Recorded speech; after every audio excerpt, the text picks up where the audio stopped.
How would you like to achieve your first million? And today we have Mickie Kennedy with us, and he's founded eReleases 27 years ago to help small business authors and startups increase their visibility and credibility through press release distribution. So, Mickie, tell us, what are the 5 steps that you recommend entrepreneurs in order to make the first million?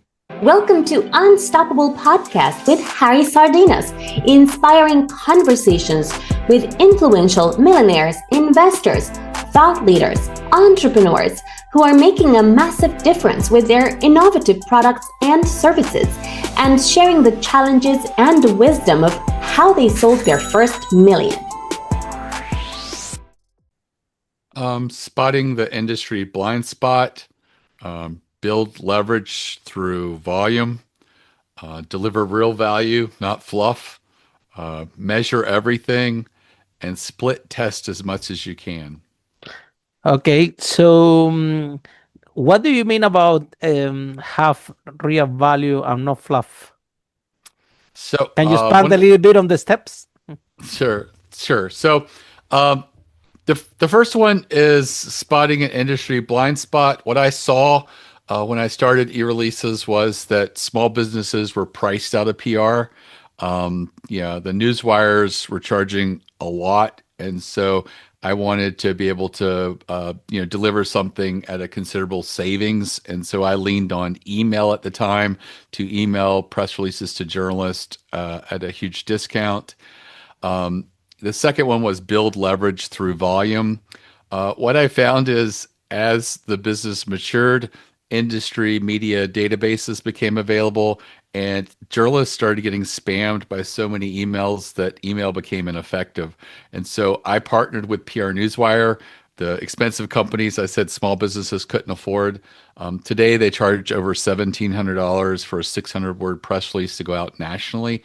And through us, it's about a quarter of the price. So it's like a 75% savings going through us because we are doing over 10,000 releases a year. And we also have agreed that our customers are going to be entrepreneurs, small businesses, startups, authors, people that their salespeople have no interest in targeting. They're looking for people spending $20,000 to $70,000 a year or more, and our customers are at most spending $2,000 a year. So they have no interest in reaching out to them. So I made it, by approaching them with a volume deal. We were able to get like huge savings. Yes. Delivering real value, not fluff. And so a lot of other people have come out and they've got wire in their names. But, like in the US, there's 2 news wires, Business Wire and PR Newswire. There's 20 other companies with wire in their name, but they're not news wires. And they're just trying to be in the press release distribution business. There's wires you probably heard of, like Reuters, Associated Press. They do not distribute press releases. Everything they issue, they've written it because they license that to news outlets. So they're not an outfit for distributing press releases. And so there's a lot of people out there not delivering value with wire in their names. And so for eReleases, we partnered with the oldest and largest newswire press releases. And, if you went directly to them, you'd be spending over $1,700. And through us, with a new customer special, you can come in at $349. The next one is measure everything. I was not a business major. My background was in poetry. And so I sought out marketing expertise early in the business and was part of a marketing mastermind. And what I learned was measure as much as you can. Look at all these different metrics and KPIs in your business, and figure out what's important for you. For me, a big one is the number of new customers each month. The conversion rates and of organic traffic versus paid traffic. Split test as much as you can. And a lot of people assume I'm just talking about paid advertising or people hitting a lander. No, you can split test so many things in your business. I split test how we onboarded customers. We used to send a big giant care package to everyone, and someone said they thought it was a little unprofessional. I described it as a party in a box. It was very expensive, $60, $70 of things. Wow. There was crab seasoned chips, potato chips, because we're in the Maryland, Baltimore area. There was an Edgar Allan Poe action figure. There was just a lot of cool things about Maryland and Baltimore in there. And there was also a book and a letter. And so what I did was I said, every new customer that comes in, I'm going to split test. One gets that, the other one gets just a book and a letter. And so we looked at that population over 6 months. I think there was about 700 people in each population. And then we looked at their re-up value. How many were coming back? And what we saw at the end of the year was the people who just got the book and letter was double the amount of a lifetime value. And so we were turning people off with this big expensive box. The book and the letter, under $10. The box was $60, $70. So Mhm. I immediately saved a lot of money, but even more importantly, I saved a lot of lifetime value. And I continue to measure those populations after the 1 year mark. But it just continued to show the strong evidence that that person was right. You have to test, And but you have to test it, and you did test it. Yep, measure everything, split test as Yeah. much as you can. And so Yeah. I split test processes in my business. If an employee says, wouldn't it be easier if we did X, Y, and Z? And you're like, that does sound easier, but let's test it first and see if the customer experience remains Absolutely. strong. Yeah, Absolutely. I mean, customer appreciation and the idea is actually great. I love it. Right, the big box as a present, as an onboarding process, and customers appreciate it.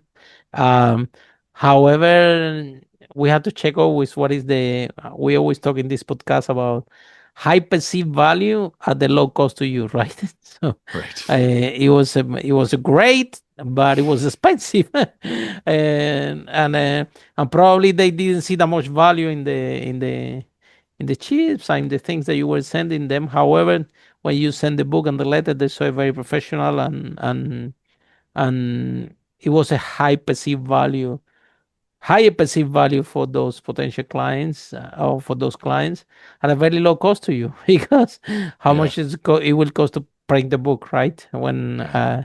so that's but I'm glad that you actually tested. It's a lot of, when we own businesses, a lot of people tell us, oh, we should do this, we should do that, and then we should be listening to everybody, but test before we Right. do anything, because at the end of the day, is we're doing this for our clients. Now, PR, let me tell you something interesting about PR. Yeah, Yep. it happens that it was I live in London, okay, and I was invited by the Queen of England to the 70th anniversary of the Commonwealth, right there. And then what happened? We were connected, and we have friends and common friends with the royal family, things like that. And when the queen passed away, I say, okay, let me go there and pay my respect. So guess what happened? When I arrived there, it was 20 people and probably 50 TVs channel. And the only one that spoke Spanish was me. Uh, So, so out of all these 50, 60 TV channels, maybe 20 of them, they speak Spanish, and they have nobody else to interview. And all of a sudden, then I became in one day a global PR. I remember my brother called me and was telling me, "Look, there is no channel in Spain that we put the news that you're not there," because the channel number one, the channel number two, they all interview me. What we're doing there. I was actually the first Spanish to pay respect to the queen, and that became actually a news for the Spanish, and everybody, all different channels tell on their own version, their own story, and all of the sudden I was everywhere, right? Which is something um, that was pretty good in terms of PR, right? Yes. And and fantastic. So it's I've been before in several times in the TV and newspaper and radio shows, right? Yes. For the work I do. However, this thing that happened to me, it was um, kind of an accident, but I was very impressed with the outcome. So, if you're talking about PR and strategy, right? Um, so how, and at the same time, is expensive, okay, especially for a small business.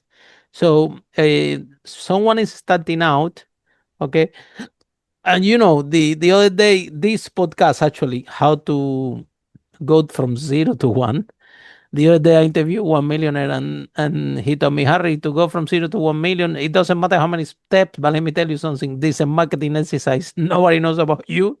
So if you want to get to 1 million, even if your product is not good, you need to go out there. People need to know about you. Otherwise, that's how you get to 1 million. But getting out there, Mickey, is expensive. So what advice do you have, or what message do you have for entrepreneurs starting out that they don't have some budget? They need to have the voice out there, and they don't know what to do. They have PR, we can say, that is an extension of a marketing strategy, right? Which is very effective. And I can say that it has something amazing that entrepreneurs don't have, which is the credibility. So that media give you credibility. Like all of a sudden, you see, if I'm in CNN and all these TV channels, and you get you can leverage the credibility. So tell us a little bit more, Mickey, about what message do you have for entrepreneurs starting out? How can they use PR effectively, and why? Right. So the reason is because credibility makes it easier to convert. Hmm. You can get leads from earned media. That's what we call it when the media writes about you or covers you. But you can also take your existing leads and pipeline, and if you're converting at say 20%, when they read earned media, they see that credibility, that signal of trust. When a journalist writes about you, it's almost like an implied endorsement, and you Like will a see third that party endorsement. instead of 20% conversion rate, you might see it bump up to 30%. And so your Absolutely. existing leads could be a 50% improvement in conversions. Same thing with churn. Everybody loses customers at usually a somewhat predictable rate where, every 3 years or so, they feel they have to shop around to make sure they're working with the best company. And so you'll find that you'll reduce your churn rate when you get earned media and you put that earned media in front of them because they're like, oh, I was going to shop around to make sure we're using the right person, but I just read them about them in our latest, trade magazine. We're with the right place. They feel very comfortable. So it's going to reduce your churn rate, and people are going to stay with you longer and spend more money with you. And that's just some of the value of it. We work with a lot of startups, and a lot of startups before they do paid advertising, they do really, really extensive PR campaigns, and they'll, often do That's a great idea. 12 to 20 releases. And because they're startups, I can tell you what they do very well. They have an elevator pitch. They know exactly what they're doing, and the marketplace is different from everybody else, and they can articulate it in 1 to 2 sentences. That's something that everybody should be able to strive to do. What is it that's special about your business that's different from everybody else? And if it's not, you have a problem. You never want to be a commodity business. You want to have some differentiators. And if you are finding that you're saying there's not much that's different from me than a lot of other people, what could you add that would make you unique and distinct. And these people do a base. They get media pickup. Not every press release generates earned media, but at a campaign of say 6 to 8 releases, if you're doing strategic types of press releases, you should get 2 or 3 of those press releases that get meaningful earned media. And that could, and then once you have that, you take that media, you put it in your autoresponder series, your education series. You put it on your website. You put logos. You actually link to the articles, but make sure you also preserve the articles. Download them as PDFs. Download them as images, because Absolutely. every time a news outlet revises or licenses a new CMS content management system, they purge a lot of old content. And as a result, your links may no longer work. Your articles may no longer be on their website. But if I you've done got that that, one. yeah, I if you download them, yeah, because yeah, sometimes if you've got them, you can link to them and continue to show them to people on your website. 100%. And a lot. I've had people who get this earned media, and they get leads from it, they get customers from it. But the biggest thing is they now have a base of authority. And when they turn paid advertising on, in the case of the startups, they're going to see that it converts so much better. Instead of, say, a 5% conversion rate, they might have a 12, 14% conversion rate, especially if it's a modestly priced consumer product. And that's killer. That's the difference, pouring gasoline on the fire. If you're a startup and you just put the paid advertising on, you might find that you're spending $50 to sell a $80 widget. But if you put a base of earned media and you have these articles and an education series, and you get people to go to your website and sign up, and then you educate them and you expose them to these articles and people who've written about you, all of a sudden you can see you're converting at, say, $12, $8. 100%. Yeah. 100%. These are done personally. Yeah. So in our landing page, we do events all over the world. And I think it was an event that we were doing in Singapore, right? And we paying a lot for leads, a lot to this Facebook and all this pay-per-click advertising. And of course, we were getting leads and people were attending to the event, but our conversion rate was expensive. And then what we did? We did split test, okay? And in one of the landing pages, we put a magazine when I'm in the cover of the magazine, okay? The name is Business Fit Magazine, right? So say, okay, you know what? Let's put the magazine where I'm on the cover, right? Let's add this image there and to exactly what you described it, so we can add credibility to the landing page, and hopefully we can convert a little bit cheaper. And oh my God, if I tell you how good this work, you won't believe. Well, you do believe because you're on the space.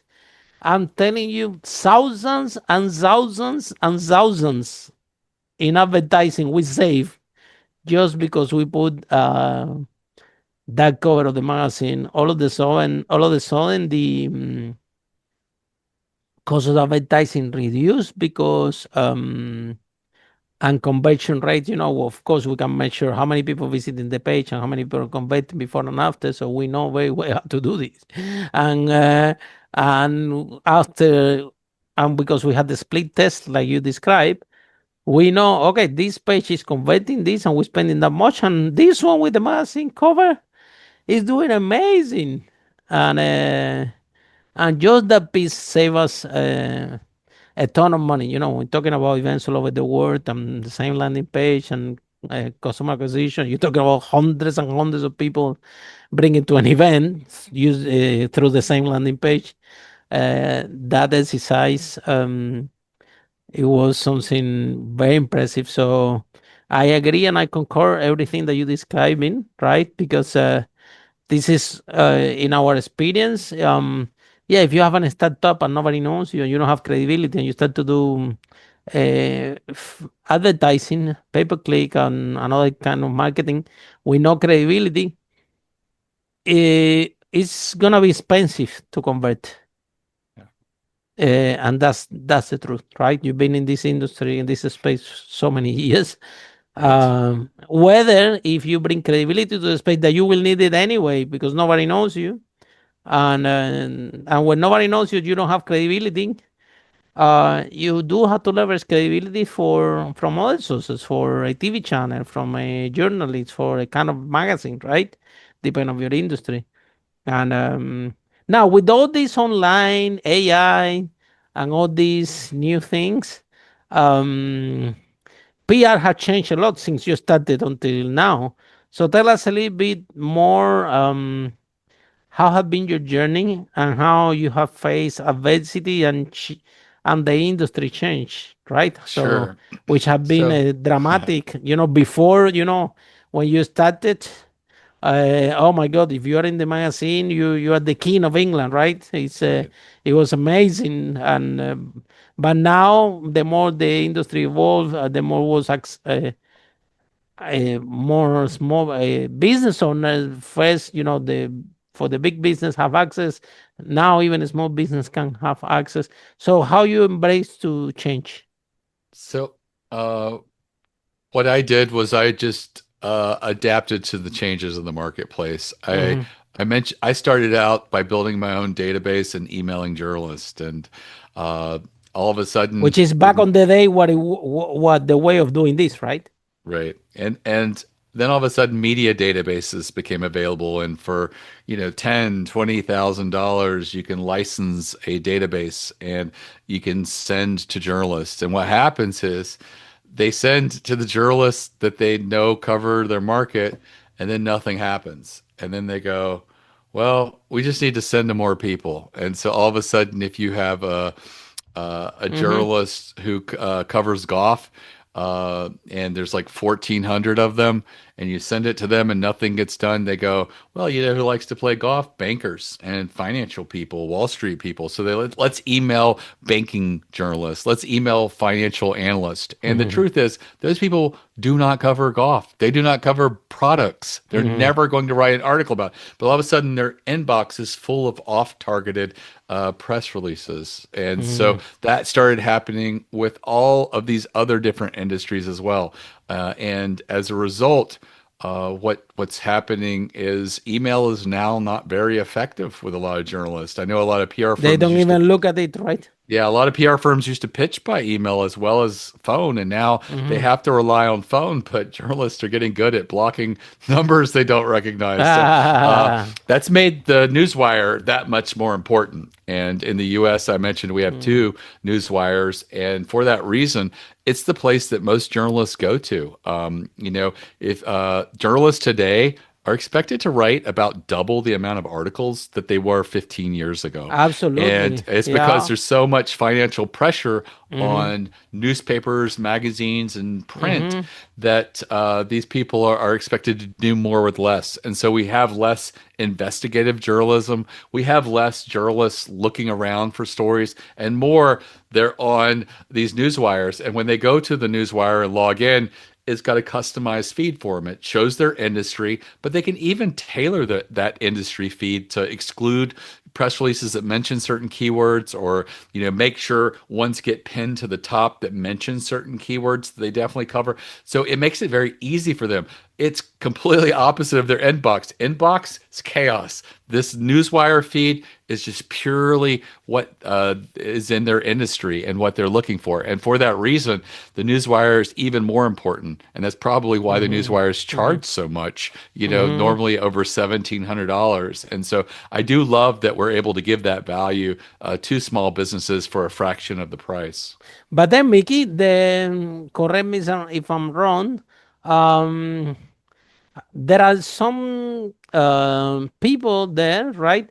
That they say, we can guarantee that you will be in the press, and this is a little bit can actually uh, this can be guaranteed when you're doing PR, or this is not So, actually how it works. Can you extend a little bit s- more because sure. you hear people, I've been on the with my junior as an entrepreneur for quite a while now, and then you see there like people say, well, I paid these people. They told me that guarantee they're gonna are gonna be in this newspaper, and it didn't happen, right? So Right. So tell us the good, the bad, and the ugly of this. So there are probably some PR firms that offer guarantees and it's authentic, but a lot of the guarantees are paid placement.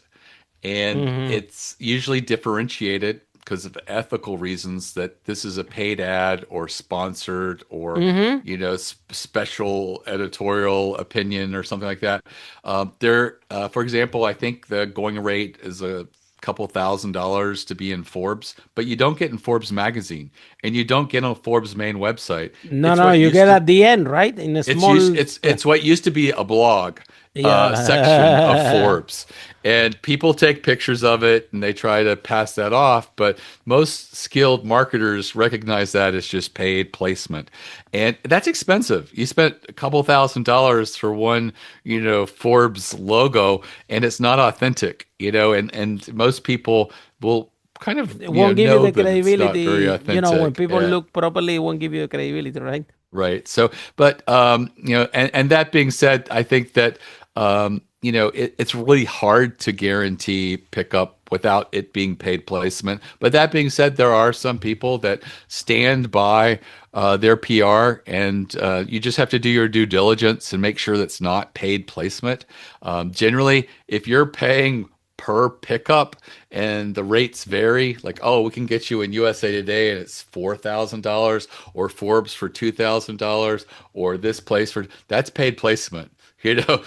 People who are authentic would say, "Hey, we work with this retainer, monthly retainer, and over a 6-month contract, we guarantee you 2 to 3 placements."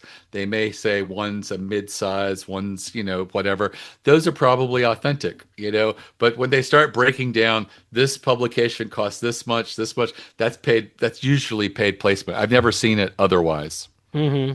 So then, Vicky, can you describe a little bit more about what you guys do and how can you help entrepreneurs? Sure. So, what we do at How it works? eReleases, How it yeah, works? at eReleases, we distribute press releases to PR Newswire for a fraction of the price. Unlike going directly to the wire, we recognize that a lot of people we work with have not done a press release before, or they haven't done a real press release. They may have used one of these Mm-hmm. $89 or $200 wire services that have wire in their name, but they're not PR Newswire. They're not business wires, so they weren't real wires. And so we help them making sure that's in the right format, the right style. If they need writing services, we do offer that for an additional fee. And we provide a lot of education. I have press release templates. I have a PR masterclass where I teach people on the types of press releases they should be focusing on and which ones they should be avoiding. And all this education is free. And that's the real value that we add because we So where know that. people can have access to this education? Sure. So my website's eReleases.com. The PR masterclass is available at eReleases.com/plan, PLAN. And again, it's completely free, less than an hour long video, and it has some accompanying materials, but it goes through the types of press releases that are likely to get picked up by the media. The reality is 97% of press releases do not generate earned media. And these are the 97% that do pay a huge fee to be on PR Newswire and Business Wire. So what I did was during the pandemic, I looked at the 3% of press releases that are getting picked up, and I found patterns. And those patterns can be applied to any business, and you'll stand a much higher chance of pickup. I have one idea that has never not generated earned media, and that is to do an industry survey. Survey people in your industry, get their thoughts on things that are topical or trending right now, get numbers around it, and then build a press release around the most surprising result of the survey. Put a page on your website with all the survey results, but focus the press release on one or two big aha moment. Provide a quote from you, the author of the survey, of why you felt the numbers skewed that way. And you don't have to agree with it. If 82% of the people in your industry believe the AI is going to replace them in 5 years, you could say, I believe this is alarmist, but I do believe that people in my industry who don't know how to use AI as a tool are going to be at a very serious disadvantage in the coming years. That's a way where you temper the results and it makes you look intelligent. And because you're the author of the survey, people in your industry will assume you are a leader. You're a thought leader. You're an expert in your industry by doing that. And the pushback I get from people is, I don't know enough people to get a survey. You don't have to have a Rolodex of people in your industry. There are small and independent trade associations in every industry. Avoid the large one. There's the one everyone knows. They don't need you. They're not going to talk to you. They have their own PR department. But there are smaller ones. In my industry, Public Relations Society of America is the big one. But there's about 700 other ones in North America. Some of them are very small, like Florida PR firms. But there's one that's like PR firms of 50 employees or less, probably comprises 90% of the market and has thousands of members. And nobody knows about that one. So I approach them and say, hey, would you take this link? And I use SurveyMonkey, and I do 4 questions per page. And that way, if they stop, after 2 or 3 pages, I've still got their results. And then I say to the trade association, could you send this to your members? In exchange, I'll mention you in a press release I'll be issuing over the PR Newswire in the coming weeks. They see it as a win-win, opportunity for them to get some exposure in the media as well. And it also, aligns you with a trade association, which looks really good as well. And every time we do that, I've never had that fail. It always generates earned media because at any moment in time, knowing people's opinions about hot button issues is important data, and the media loves that. Mhm. But then, Mickey, how do you know that your press release has been picked up by a journalist? So you'll know by traffic, links coming into your website. I Exactly. There are monitoring services, but they're too expensive. They're for the people that are spending $50,000 to $70,000 a year. So Yeah. what you're going to do is you're going to go to Google News and you're going to choose custom date, and you're going to start the date the day before you distributed your press release to today. And you're going to put in there something that's unique, like either your company name, product name, something that would be very specific. If you mention a person's name in the press release is very unique, you're going to put that in quotes and put that in there and do a search and see if any results come up. And then here's the really important thing. You're then going to go to Google Web and do the same exact thing. Pick the dates and do the search. What a lot of people don't know is about 40% of news outlets, for whatever reason, do not like Google News, and they have opted out of being included in Google News. But you know what they haven't been excluded from? Google Web. So do Google News, choose the date, go to Google Web, choose the date. That'll Search. probably get 90% of the media coverage is out there. There's going to be some specialized trade publications that may be print only or behind firewall. You may not get that, but you'll hear from people. I always tell people, if you have contact forms, lead forms, and you're not Yeah. asking, And a lot of people come- where did you find out about us? Where did you hear about us? You're making a mistake because you want to know where people are coming to you from. So check your logs, check your traffic sources, where traffic's coming to your website. Check these links and ask when you talk to someone who's inquiring about your service, how did you hear about us? And again, you'll hear, oh, I read about you in our trade publication this month. And you're like, oh, note to self, let's go check that out and see if that got picked up there. So how you became an entrepreneur? You shared with us that you like poetry, right? So this is Correct. wow. So how come a poet become an entrepreneur? I was tired of waiting tables, so I was That's amazing. I was a waiter after I got my MFA degree in creative writing, Masters of Fine Arts, And I'd been a waiter all through college and graduate school. And all of a sudden now I was doing it full time. And full time is not 40 hours of waiting. There's a lot of downtime, rolling napkins and standing around. I was doing 50 to 60 hours a I week. done And I it. I felt, done it when I arrived to London. This was my. I used to work in a pub. Uh, right. so, so you got tired. Okay. So, And then I looked for a job. I got hired by a telecom research startup in Washington, D.C. mhm. I was employee number three. Because I had Wow, writing in my background, they said skills. write press releases and send them to the media. Wow, that was your job, right? Right, that was my job, and it didn't Oh, work. that one you I were was happy. You were happy because at least you're writing. It's not poetry, right. but you're So writing so something, right? right. So, but I was faxing, and at the time, Facts back on I the was day. spending Wow. 2 days faxing, and nothing was happening, and I felt like I was wasting 2 days every few weeks. And so I made it my mission to figure out how could I do this better? How could I do it in a way that the media would respond to? And what I found is the owner of the company had told me, just publish the data, put these little data tables. And so we just sent one for Caribbean telecom traffic, inbound and Mhm. outbound traffic from the United States to these Caribbean countries. And it was most recent data. And nothing happened. And I just said, I looked at a lot of articles, I looked at a lot of trade publications, and I realized that even very small articles, journalists like to follow a story arc. Where's the story in Mhm. data tables? There isn't one. And so I think it is true that the media loves numbers. But more importantly, the media wants there to be a story or the building blocks to tell a story. And so I took that Caribbean telecom traffic and I looked at it and I noticed one country stood out very oddly that it had more traffic than almost all the others combined. And I'd never heard of that country. It wasn't one that I can even recall today.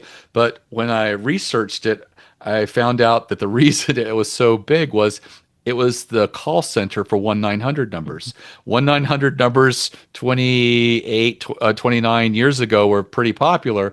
And the way it worked is you would call a 1-900 number and you could get horoscopes. They might be pre recorded. And if you're a Leo or a Taurus, you'd choose two or three. And then you'd hear someone talk very slow because you're paying per minute. It might be 50 Mhm. cents a minute. And it'd be billed to your landline. This was before cell phones.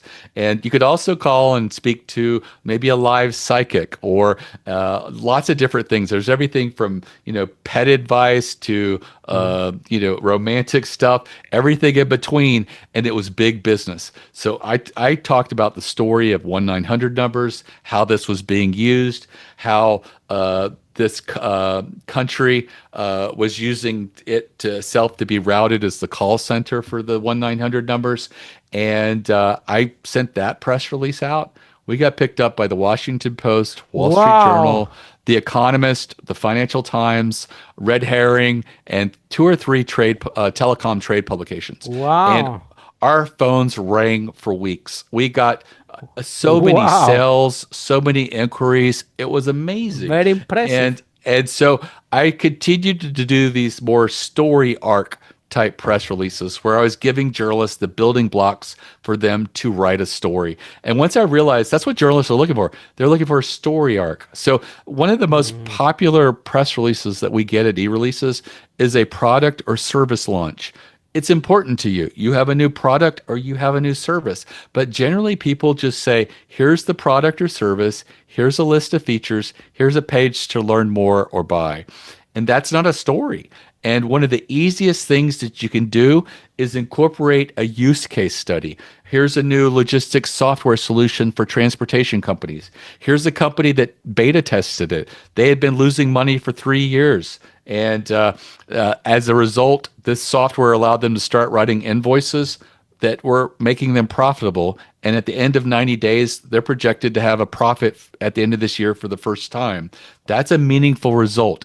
Then get a quote by the customer saying, I always thought if we just did more sales, more invoices, we would eventually become profitable. And what I realized is we have to give profitable invoices. And this makes it very clear at a certain point in negotiation that if we give any more, we won't be profitable. And so this has been a godsend for our company. And that's a meaningful result. And you can see there's a story there. A journalist could say, hey, Mhm. here's a new service. And here's the transformative message that it has. So many, six. You could say you could actually take a publicly available data point and say, in the transportation industry, 68% of new businesses fail in the first 5 years. Here was a company that was almost a casualty of the exact same thing, and after using our software through a pilot program, they're going to have their first profit this year for the first time in their business.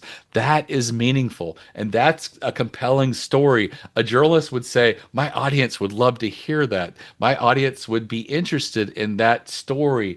And those are the kinds of things that you can take to an existing press release and incorporate and build in those story arcs so journalists will want to share it with their audience. The Mhm. journalist's job isn't to promote you, it's to entertain and educate their audience. Their 100%. audience is their asset. So, what can you do with your messaging to make it more compelling, more educational, more entertaining, make it more so that an audience would say, I want to know more about this? But also to make the job of the journalist easy, right? I think that in my years dealing with the media, right, I remember that when we're gonna have a TV interview, right? Right. Guess what we do? We when we see the journalist, we said to the journalist, "Look, um, do you want us to send you some questions that you can ask me if you want, right?" And then we prepare all these questions, and those questions, when the journalist is reading it, he actually he looks really smart, right? They are very comprehensive questions. So now we're making the life easy for the journalist. Guess what's gonna happen? Next time he's gonna call you Yep, absolutely. because you're making the life easy for them. In the same way, if you want a journalist to pick up a story, make the life easy for them. Try to exactly what you described, make it just build this story block. So now the journalist he has some outline, and it's easy for them to create the story out of this to entertain the audience. So the whole point is, the if you make it like you describe, like a table that there is no story, nothing there, uh, it's very difficult for a journalist to get that data and make it into something entertaining for the audience.